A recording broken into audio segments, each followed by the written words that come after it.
back to the show, my friends. You watch UAP Troop 33. I'm John. This is Touching the Third Rail. And I'm going at this with a new vigor. Looking into things the big questions, the major issues that confront us. I'm going beyond the controversy in Congress. I'm going beyond the whistleblowers. I'm going beyond the trending news, because I want to drill down into the core of what it is that we could possibly be dealing with. So you're going to want to stick with me for this one. It's going to get Partial deep. disclosure. Why would Tim Burchett say the country would come unglued and be up at night, then also in the same breath say he wants full disclosure? Seems that he doesn't care about the people, or he wants only partial disclosure. No, I don't know if I agree with that analysis. I think the simple fact is Tim's made a series of admissions over the last few months that he's clearly had briefings. And from the sound of it, I was checking this with my colleague Rob Jones, who was actually with Joe Khalil when Tim did his interview with Joe Khalil just a week or so ago. And it's quite clear that Tim's talking about official briefings, that he's been taken into a secure compartmentalized information facility, a SCIF, and he's been given a briefing by people from the national security establishment about UAPs, about unidentified anomalous phenomena, aliens, non-human intelligence. And what Tim has said is, he said that the public would be alarmed about what it is that he now knows. They'd mostly be alarmed, though, he said, about why the government won't allow it out. And he said he'd seen pretty incredible photographs in recent briefings that he believes the public have a right to see.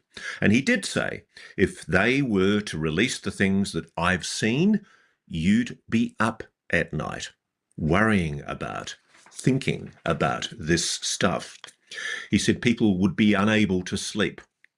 In a Newsmax interview with Rob Finnerty, he said, I've been briefed by just about every alphabet agency there is.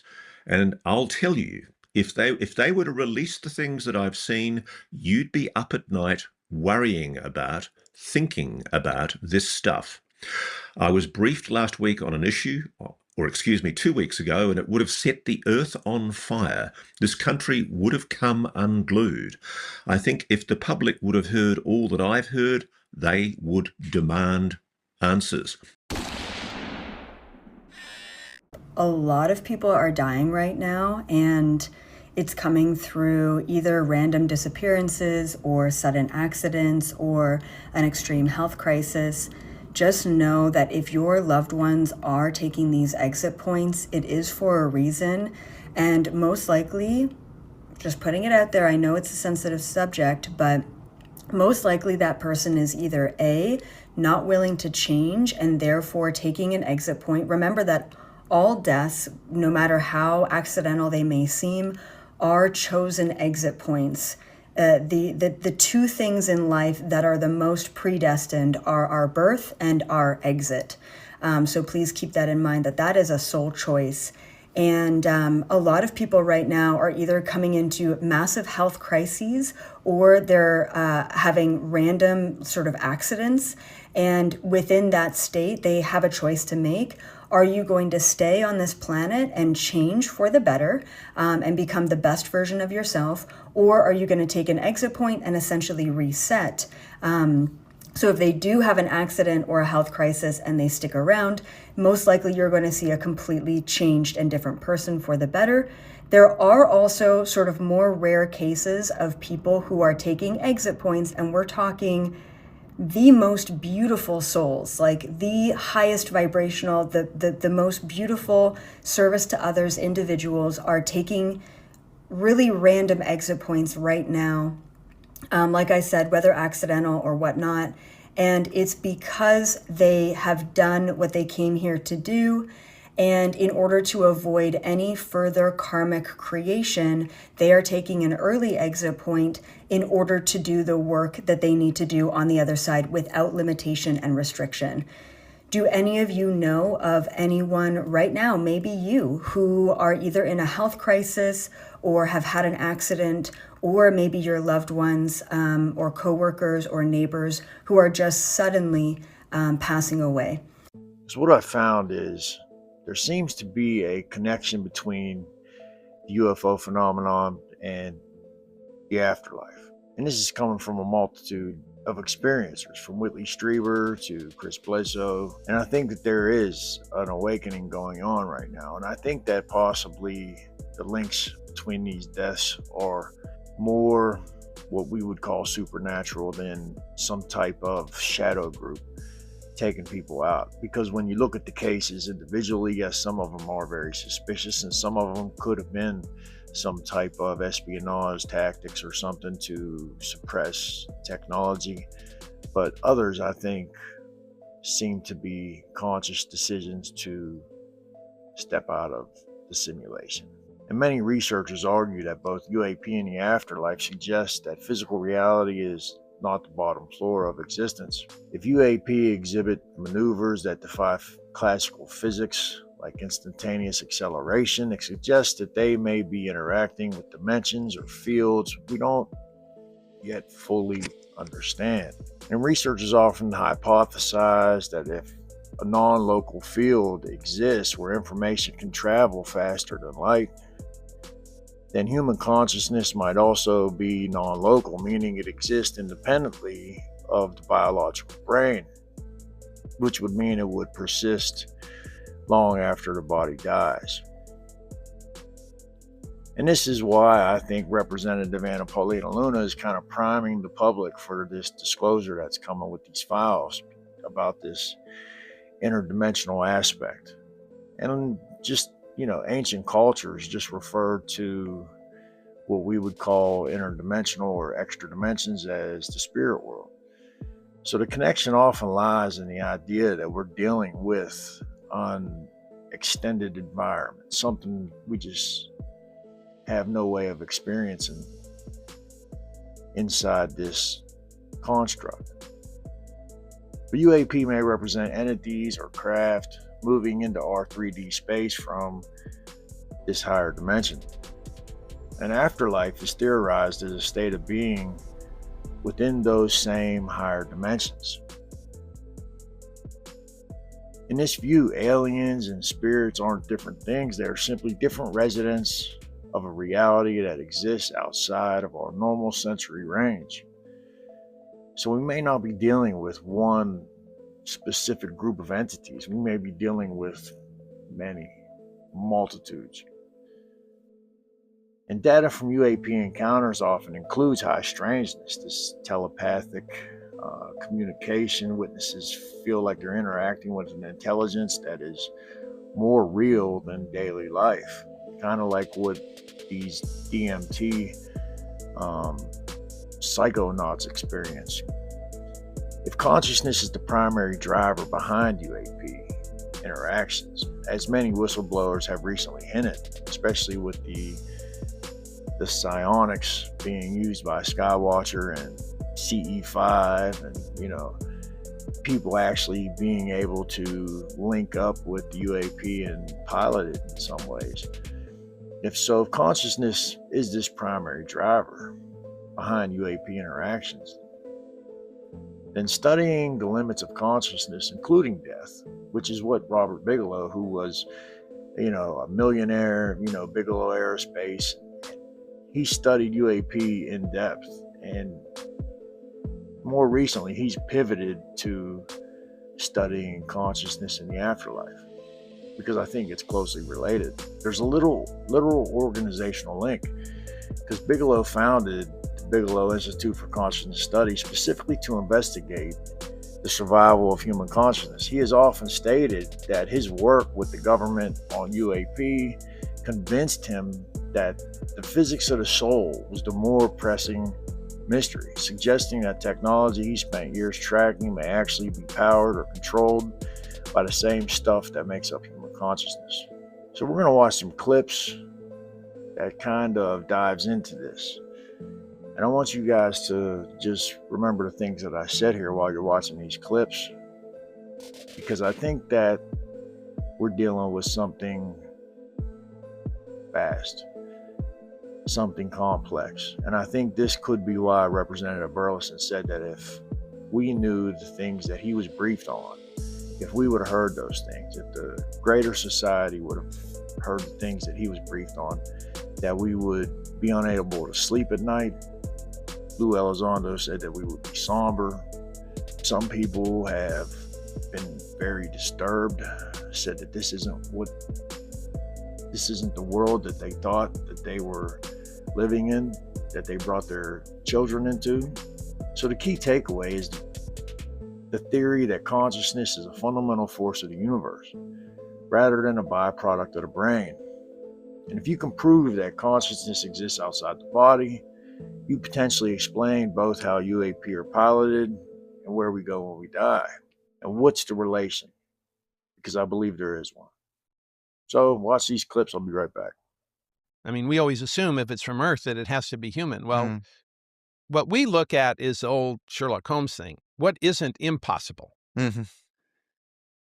And we'll get into this more, but at CIA, we used to have a saying in analysts that says, do not look for your keys under the lamppost.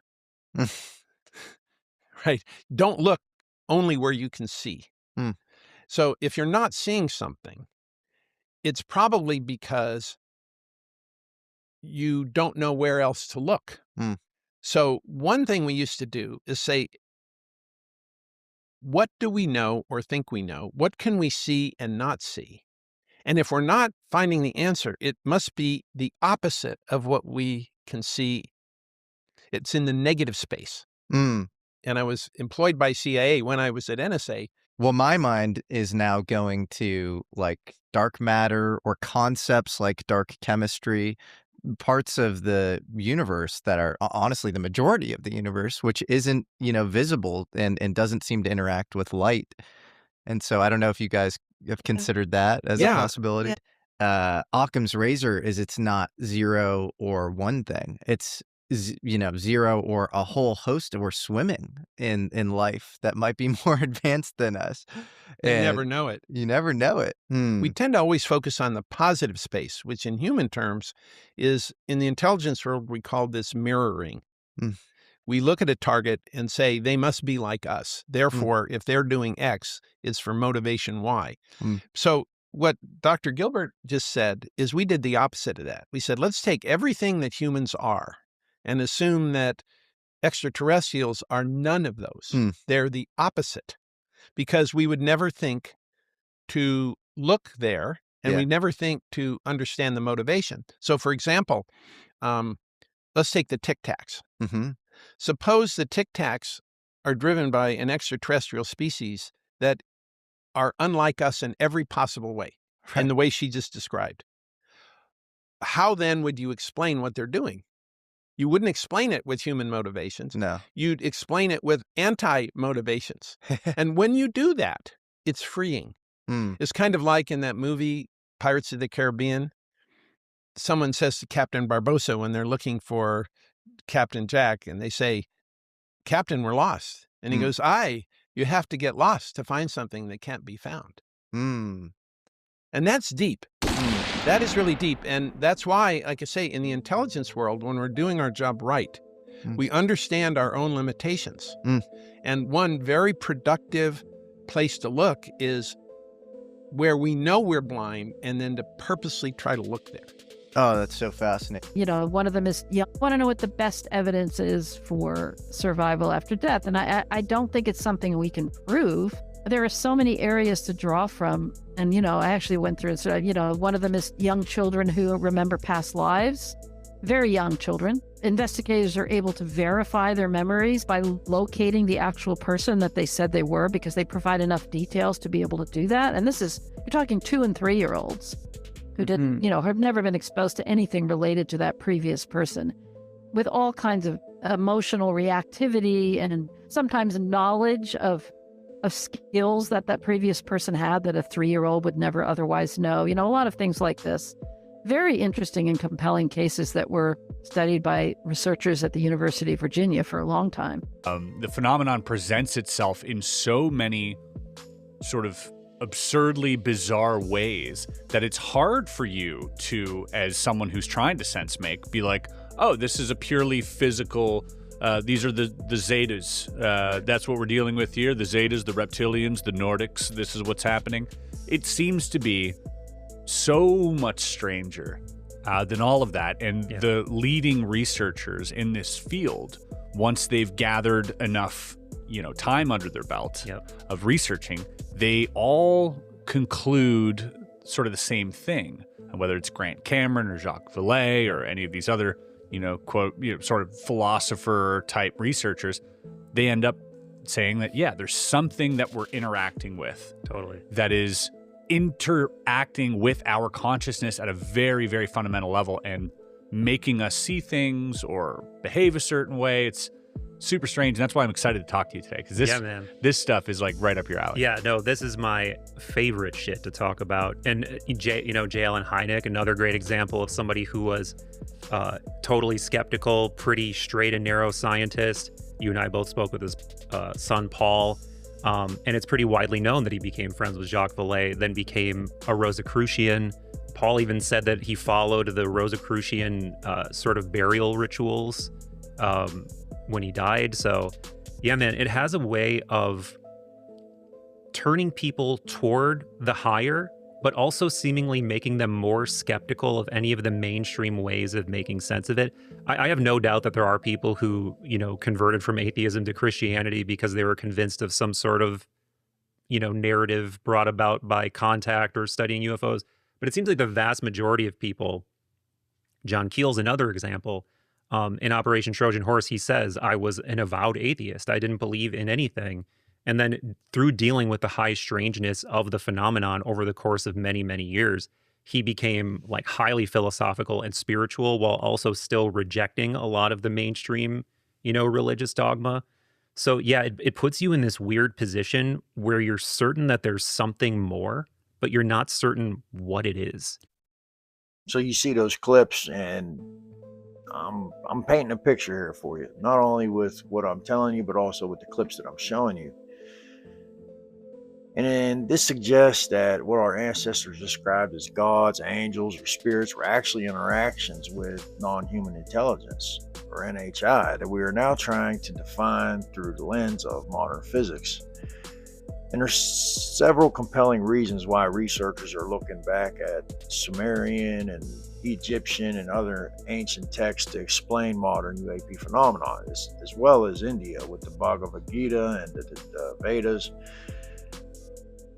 And there's like a linguistic shift from spirit to dimension, right? And in antiquity, the only vocabulary available to describe a being that could appear and disappear at will, walk through walls, or descend from the clouds was supernatural or divine. The Anunnaki literally meant those from heaven to earth came, right? This is ancient Sumerian, these tablets that were found in Mesopotamia. And they were described as having physical needs, but possessing technology or powers that were indistinguishable from magic. Today, theoretical physics provides a secular framework for this. If a being exists in a fourth or fifth spatial dimension, they would appear to us as spirits, able to enter and exit our 3D reality at any point, seemingly defying laws of gravity and matter. But maybe that would just be an appearance to us, but not in the greater reality. To them, this would just be a natural thing, just like you would get up and walk to your bathroom. The ancient belief that the soul ascends to the heavens after death aligns with the modern idea that consciousness might be a frequency or non-local data set. And somebody won the Nobel Prize for proving that we live in a non-local universe, that basically the universe manifests as we proceed through it. It's not static. And the fact that somebody actually won a Nobel Prize for this, he actually proved this, that it's kind of similar to a video game simulation, is just mind-blowing to me. If UAP are interdimensional craft, they might be traveling through the same medium that consciousness occupies. And this would explain why two people having the same experience looking at the same object would see it in different ways. And researchers like Jacques Vallée have argued that the Magonian folklore of the past, like fairies, demons, spirits, and now the gray aliens of the present, are the exact same phenomenon, merely wearing a different mask to fit the cultural expectations of the time. Like in the 1800s, they were seeing these airships like blimps, you know, before there was any blimps in existence.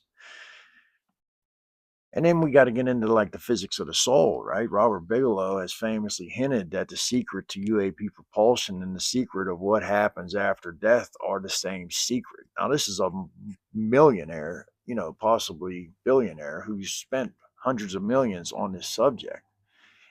So he knows he knows the secrets. Robert Bigelow was heavily involved with OSAP, ATIP, and, you know, studied Skinwalker Ranch for decades. And he actually sold the ranch, and he was pretty much convinced that he had figured it out.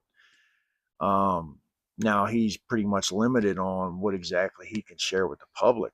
But on 60 Minutes, he came out and said that non-human intelligence is right under our noses. If these beings utilize a form of consciousness-assisted technology to navigate space-time, it implies that consciousness is a fundamental building block of the universe, just like electromagnetism or gravity is. So consciousness is not like an anomaly in the universe. It's fundamental. If consciousness is a field, then death is simply the consciousness returning to that field. Like we're just like drops from an ocean. When we die, we're just drops of that water returning back to the ocean. I heard somebody kind of describe it as like a wave. And you see the wave, and the wave travels and it crashes. And when you're looking at it, it appears like that wave is separate from the ocean. But really, it's just part of the ocean. It's not an actual thing. You can't take that wave and take it to a lab and study it. Unless you would take the whole ocean. And in that same way, I think that's what we are with consciousness. Just little spikes that return back to the source whenever we die. And I think that this is what we're starting to see the more and more we study this. And I really am starting to believe that these rash of deaths by the scientists is almost like a control system to keep technology out of our hands that in the end would be the destruction of the world. If we had the ability to create free energy, would there be a limit on that energy? And if it got into the wrong hands, could it possibly turn into disasters? Just look at firearms. In my current research, specifically looking at themes like, you know, the secret physics behind, you know, the missing scientists and why UAP secrets fracture the human mind, this intersection is critical. The fracturing of the mind often occurs because witnesses realize that the aliens aren't just from another planet. They are from a reality that encompasses our own, including the realm we traditionally reserve for the afterlife. And like, you know, Chris Bledsoe has said, like, these beings can see what we see through our eyes. They can experience what we experience. They can see us when we're in the shower. They can see us when we're alone. They're ever present. They have almost godlike powers. And at this, if it would come out and we would not know, you know, that there's some of them that probably aren't looking out for our best interest. What would this do to people? How do you explain this to your kid or anybody? And what would this do to world religions? And how would people react? And I often said before that I think schizophrenia may not be just a mental disorder. It may be people being tormented by something interacting with our reality that we've yet to fully grasp. One of Jacques Vallée's core arguments was that the phenomenon acts as a thermostat for human culture. If humanity is on the verge of a breakthrough that isn't sociologically or ethically ready for, you know, that something like such as vacuum energy or secret physics, the control system might intervene to reset the progress bar. Like if we haven't advanced consciously, if we haven't become elevated enough spiritually or consciously to be responsible enough to hold these technologies, could there be some control system, some group of entities that suppresses this technology or keeps us in the dark? Kind of like, the idea, kind of like the third body problem. And I don't know if you guys are familiar with this, but it was a Chinese story, and it was about this. Um, it was a story, it was a sci-fi book, and it was about aliens. And anyway, scientists, they were manipulating our science. They were taking out scientists, and they were doing it to keep us from developing technologies that we could use to defend ourselves from them. Now, look, I'm not saying that that story is real, but what I am saying is, could it be possible that this control system that Jacques Vallée used to speak of, who is Jacques Vallée is one of the world-renowned UFO experts, and he was actually depicted in uh, Close Encounters of the Third Kind, which was a Steven Spielberg movie from the 70s, 80s that was hugely phenomenally popular. And Jacques Vallée is a French guy, and he's basically a computer scientist and mathematician, and he has a lot of interesting theories about the phenomenon. And one of those theories is about this control system. Like, if humanity is on the verge of a breakthrough that isn't sociologically or ethically ready for, such as vacuum energy or secret physics, the control system might intervene to reset the progress bar. If zero-point energy or exotic propulsion were easily accessible, a single individual could theoretically possess the power of a nuclear state. And in this world that we're living in, that would be a disaster, a catastrophe. And when you look at this purge in this light, the disappearance or silencing of researchers, notes this wouldn't be a human conspiracy, but a correction by an NHI, non-human intelligence, to prevent a planetary scale catastrophe. And this mirrors the Sumerian and biblical narratives, like the Tower of Babel. Humanity attempts to reach the heavens, and acquire forbidden knowledge or tech. And the gods descend to confuse their language and scatter them to stop their progress. And like the Anunnaki in Sumerian lore, Enlil famously sought to curb the human population and knowledge because their noise, right? Advancement, chaos, disturb divine order. And when you reframe this, the spirit world as the regulator, if the spirit world is actually a higher dimensional reality, these beings would have a vested interest in our development. If that's what happens to us after we die, if we go to that next level, if consciousness keeps going after this body fails. And some whistleblowers like Luis Elizondo have hinted that our nuclear tests might bleed into other dimensions, affecting the inhabitants there. So when we were doing these nuclear tests like Castle Bravo and the Tsar Bomba, did we affect some other reality? And was this possibly why Oppenheimer, who was father of the atom bomb, made that quote from the Bhagavad Gita where he said, "I have become death, destroyer of worlds"? What was he saying when he said that? The purge for these scientists might not be about protecting us, but about protecting them from the ripples of our destructive technology. It's possible that human gatekeepers believe they are the ones in control, but are actually being manipulated by the NHI control system to carry out the purge, right? So there could be a human conspiracy, but could those humans be manipulated? Could this whole reality, is it possible that it's being manipulated